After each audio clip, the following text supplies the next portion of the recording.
April 1814.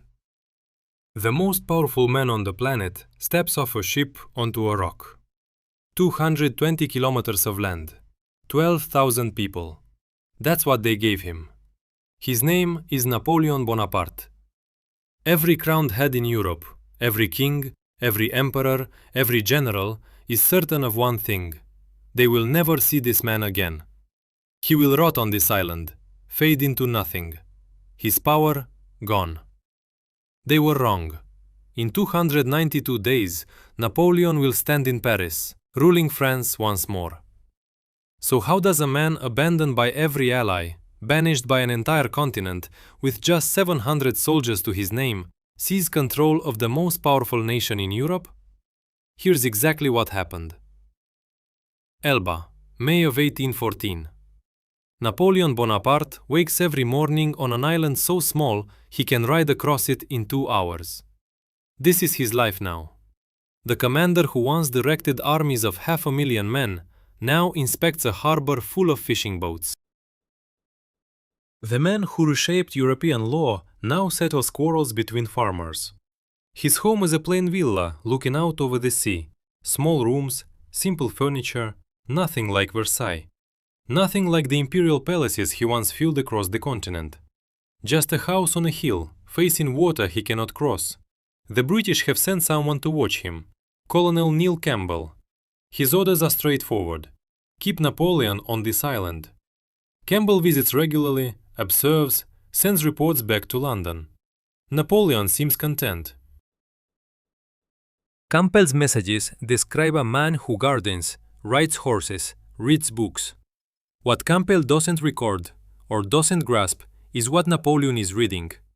He consumes every newspaper he can get his hands on, every letter smuggled through loyal contacts, every fragment of intelligence about what is happening in France. And what is happening in France is exactly what Napoleon predicted. King Louis XVIII is a disaster. Soldiers who served Napoleon for 20 years are being thrown out without pensions, humiliated, sent home empty-handed. Officers who built their careers under his command are being replaced by aristocrats who sat out the war in England. The people who believed in revolution, in equality, in the empire, they're watching everything they bled for get dismantled piece by piece. France is furious, and Napoleon is absorbing every detail. He starts receiving visitors, former officers, loyal supporters. They arrive quietly, claiming to be passing through. They sit with Napoleon, and their stories all say the same thing. France despises Louis XVIII. The army wants Napoleon back.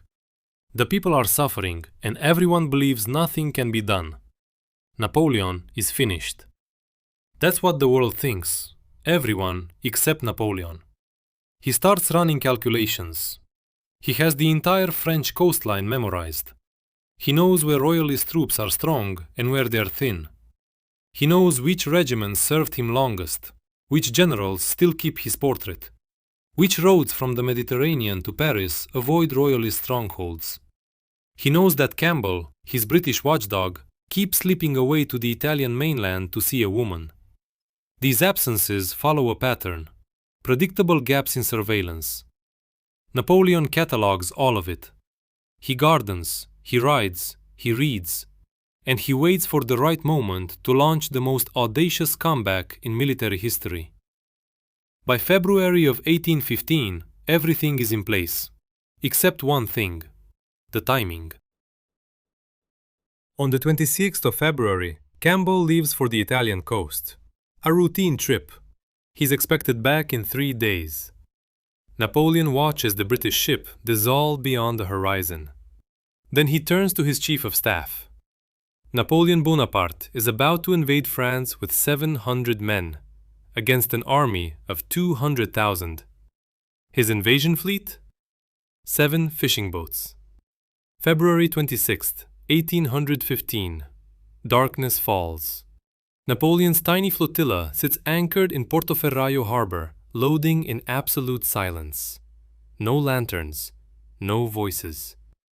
700 soldiers climb aboard under cover of night. These are not green conscripts. They are hardened veterans. Men who bled at Austerlitz, at Wagram, at Moscow. Men who marched behind Napoleon across every border in Europe and limped back again. Napoleon paces the quay himself, checking each vessel, speaking with his troops. Calm, laser-focused. The same expression he wore before every major battle. An officer pulls him aside. Emperor, what if royalist forces meet us when we land? Napoleon keeps walking. Doesn't break stride. Quote 2. The officer waits. Quote 3. By midnight, the fleet is ready. Napoleon steps aboard his flagship, cleverly disguised as a British vessel flying the Union Jack. The exact same flag patrolling these waters, hunting for precisely this kind of escape attempt. The flotilla glides from the harbor into open sea, into total darkness, into everything that could go wrong. The crossing takes 3 days. On day 2, a French royalist warship appears on the horizon, steering straight for them. If the royalist captain sees through the disguise, this entire gamble dies on the water. Napoleon sends his soldiers below deck, every last one, out of sight. Then he plants himself on the bow, wearing his full military uniform. As the royalist ship pulls alongside, close enough to shout across the gap, Napoleon's captain calls over casually. "Any news from Elba?" The royalist officer leans over the rail. "Everything's quiet. Bonaparte's still there." The two ships pass each other and sail on in opposite directions. March 1st, 1815. Napoleon's 700 men step onto French soil and begin marching north. 1,100 kilometers to Paris. Royalist forces are already scrambling to cut them off. And here's the question nobody is asking. Why isn't Napoleon hiding? Why isn't he dodging patrols, slipping through back roads? Why is he walking straight toward an army that outnumbers him 10-1? 6 days later, at the gates of Grenoble, the answer will become impossible to ignore. March 7th, 1815. Grenoble. Napoleon stops his column 1 kilometer from the royalist regiment blocking the road. Then he does something neither side expects. He steps forward, alone, unarmed, walking directly into the line of leveled muskets. His officers grab at him. "Emperor, they will shoot!" Napoleon doesn't look back.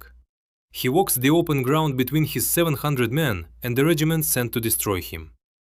The road goes dead silent. Nothing but the sound of his boots on packed earth.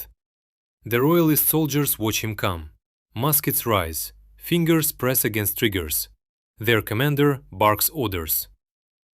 Nobody moves, but something is shifting inside those ranks. These aren't mercenaries. They aren't foreign conscripts. These are French soldiers. Men who served under Napoleon for years, who fought his campaigns, who carried his eagle across a continent.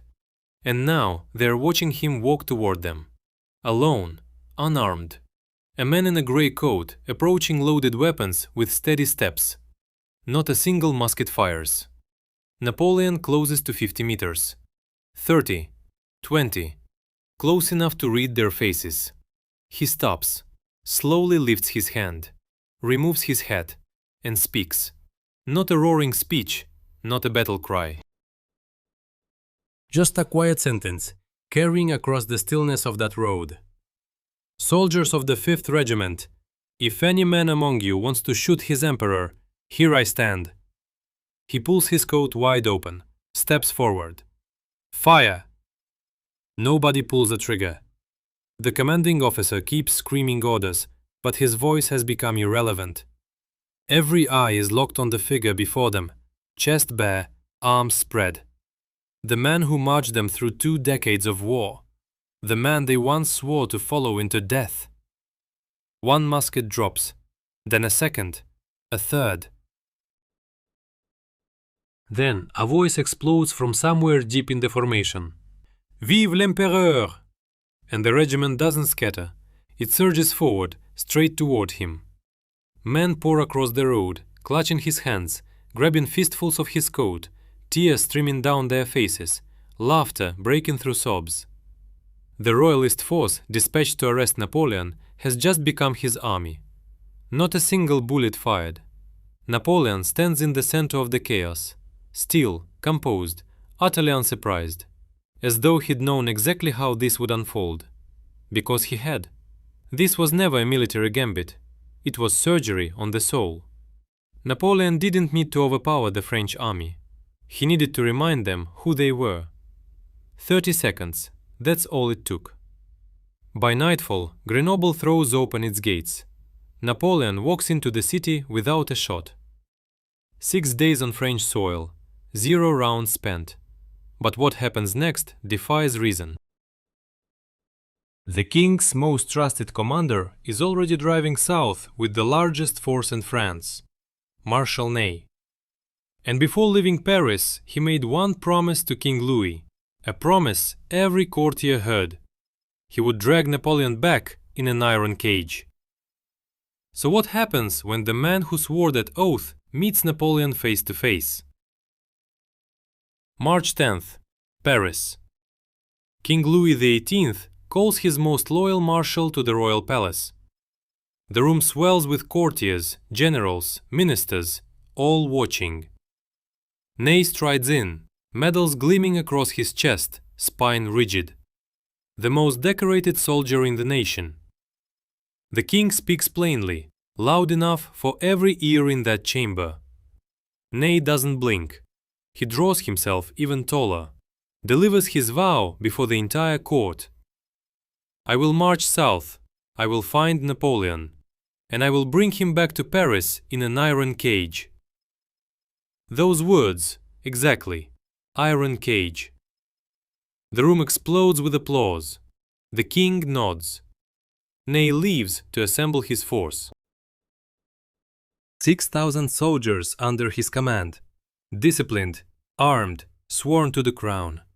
Royal orders in his hand, personal honor burning in his chest. He drives south, carrying everything required to crush Napoleon's march in a single afternoon.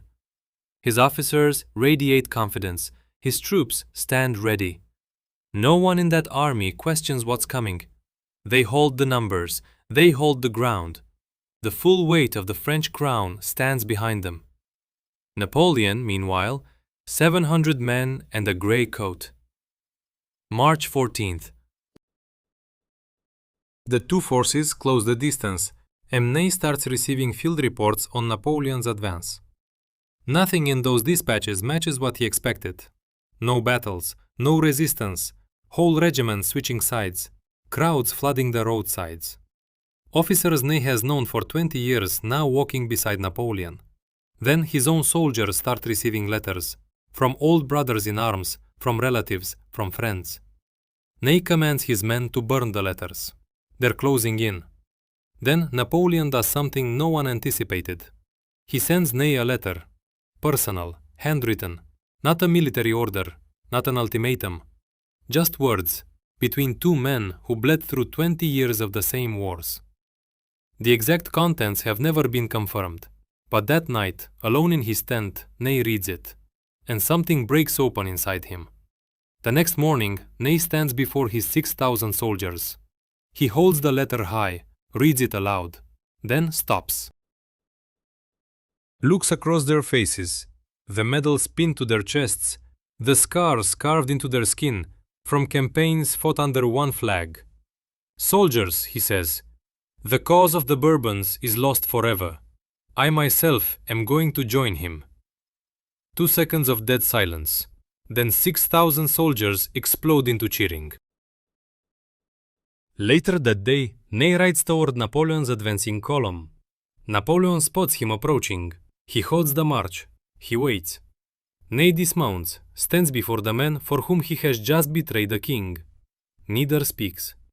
Then Napoleon steps forward, pulls him into an embrace. Ney says nothing. 6 days ago he swore an oath to a king. He has shattered it. 20 years before that, he swore a different oath to a different man. That older promise, it turns out, runs deeper. Napoleon now commands 7,000 soldiers. Paris is 3 days away. King Louis XVIII receives word about Ney that same evening. The color drains from his face. He turns to his ministers. Nobody speaks. There is nothing left to say. Every piece on the board, gone. Every army, every general, every city, turned. He stands, walks to his private chambers, and starts packing. The King of France is about to abandon his own capital under cover of darkness. Napoleon has not fired a single bullet to force this. March 20th, 1815. The throne of France sits empty for exactly 6 hours before Napoleon Bonaparte enters Paris. King Louis XVIII slipped away at midnight. No announcement, no farewell, no final proclamation. Just a carriage dissolving into darkness, rolling north toward the Belgian border. His servants found his rooms hollow that morning. The King of France had fled his own capital in the dead of night. And now, 6 hours later, the man who caused that flight has arrived. Napoleon's column pushes into Paris from the south. Word tears through the city faster than the marching soldiers can walk. He is here. He is truly here. People flood the streets. Windows crash open. Crowds gather on every corner. By the time Napoleon reaches the Tuileries Palace, the street is so thick with bodies that his carriage cannot move. Soldiers try to force a path. Impossible. The crowd is not hostile, the opposite. People scream his name, hurl their hats skyward, stretch their arms toward the carriage, weep, laugh, shove forward just to touch the wood. Napoleon steps out. The roar is deafening. He does not speak. He does not need to. He stands there while Paris erupts around him. His officers lock into a tight formation, fighting to guide him toward the palace entrance. The crowd turns this into a near impossible task. Bodies press from every direction, hands clutching at his coat, his fingers, his hat. Grizzled veterans shoulder through the mass, desperate for a handshake. Women toss flowers.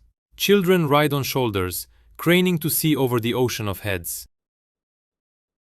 Inside the Tuileries, Napoleon walks through rooms he hasn't entered in 11 months.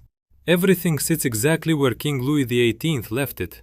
The furniture, the paintings, official documents still stacked on the desk. The king fled so fast he didn't even sort his papers. That night, Paris celebrates. 19 days.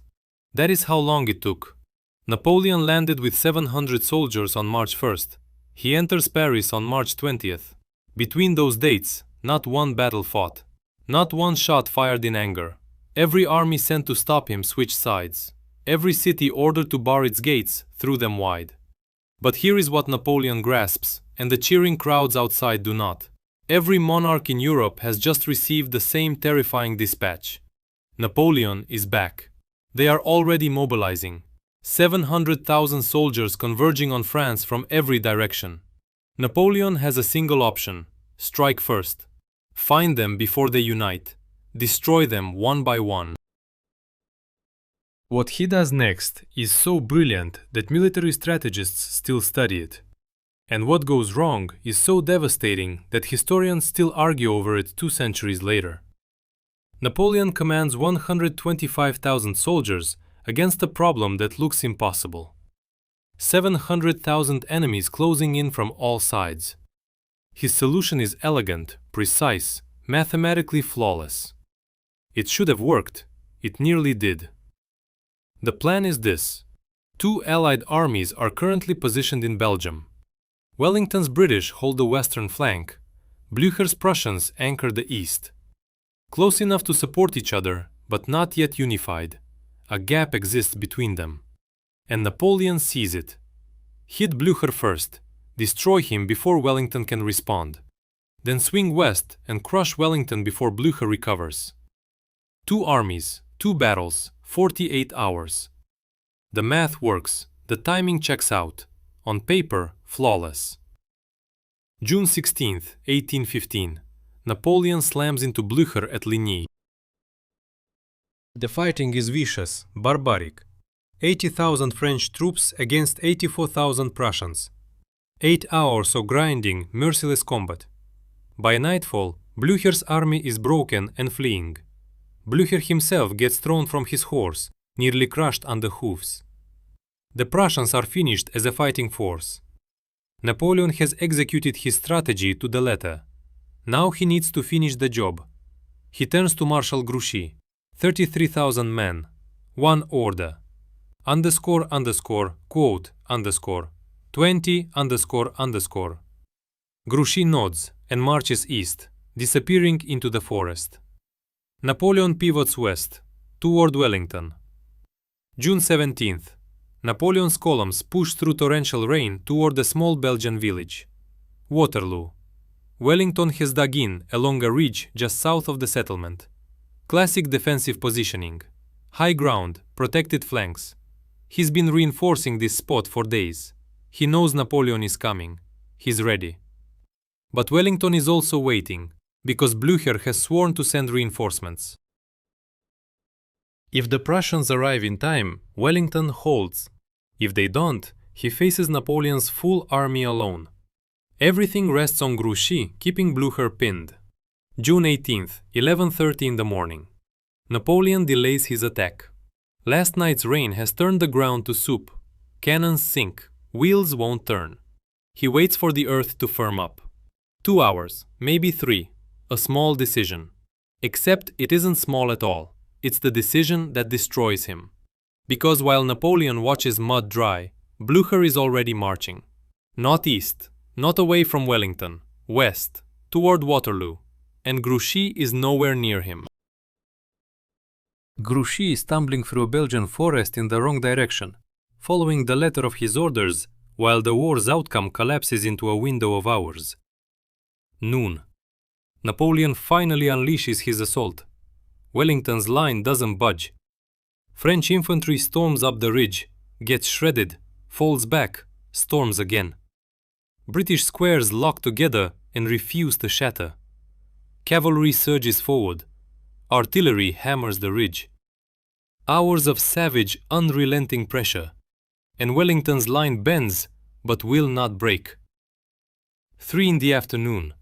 Napoleon's patience is fraying. Wellington should be finished by now. No room to retreat. No reinforcements in sight. He should be clinging to that ridge, slowly bleeding out. But Wellington holds. Every breach the French tear open, reserves appear to seal it. Every charge that should splinter the formation gets swallowed whole. Napoleon checks his watch, looks up at the ridge, then turns his gaze east. 4 o'clock. Napoleon lifts his telescope toward the distant horizon. His officers crowd around him, staring at the same point. A dust cloud on the horizon. For one breath, hope. Maybe it's Grouchy. Maybe the reinforcements have finally come. The cloud rolls closer. Flags emerge through the haze. Black eagles on yellow fields. Prussian colors. Not Grouchy. Blücher. 30,000 fresh Prussian troops are slamming into Napoleon's exposed right flank. At the precise moment his army has nothing left to give. 20 kilometers away, in Grouchy's camp, his officers hear the thunder of cannons rolling in from Waterloo. They beg him, march toward the guns. Grouchy refuses. His orders are clear. He follows his orders. While the battle that will determine Europe's fate rages on without him, Napoleon throws his last card onto the table. The Imperial Guard, his personal reserve, the most elite fighting force France has ever produced. These men have never tasted defeat. Never taken a single step backward. They exist for exactly this kind of moment. They march up the ridge in flawless formation, eagles raised against the smoke-blackened sky. This is Napoleon's final wager, everything he has built compressed into one charge. Wellington watches them come. He waits, lets them close the distance. Then he stands in his stirrups, extends his sword forward. Every British cannon fires at once. The guard stumbles, staggers, keeps moving, gets hit again. And then something happens that has not happened in 20 years of Napoleonic warfare. The Imperial Guard breaks, turns, runs. When the rest of Napoleon's army sees the Guard, the unbreakable Guard, in full retreat, something inside them shatters. In one collective instant, the entire French army understands. It is over. The retreat becomes a rout. The rout becomes a collapse. The collapse becomes raw animal survival. Men clawing through Belgian mud, while Prussian cavalry rides them down from behind. Napoleon stands on a hilltop, watching his empire dissolve. His marshals crowd around him, begging him to flee. He does not move. Not for a long time. He just watches. Then he turns his horse and rides away. 8 hours. That is how long the battle lasted. An army assembled over 19 days without a single shot fired, destroyed in one afternoon. The 100 days that started on a southern French beach with 700 men end here, in a Belgian field, in the rain, with nothing left. June 22, 1815. Napoleon abdicates for the second time, 4 days after Waterloo. This time there is no Elba, no small Mediterranean island with 12,000 residents and a sea view. The British send him somewhere, escape is not a possibility. St. Helena, deep in the South Atlantic, 2,000 kilometers from any coastline, sits an island born from volcanic fire. 4,000 souls live on this solitary rock. It becomes Napoleon Bonaparte's final prison. For the last 6 years of his life, he never leaves. No more cannon fire, no more army movements across vast nappes, no more campaigns, just ocean. Blue horizon in every direction, a modest house on a low hill. And from that house he dictates, hour after hour, day after day, retelling his life to whoever will listen. If this story has stayed with you, consider subscribing to help us keep making more.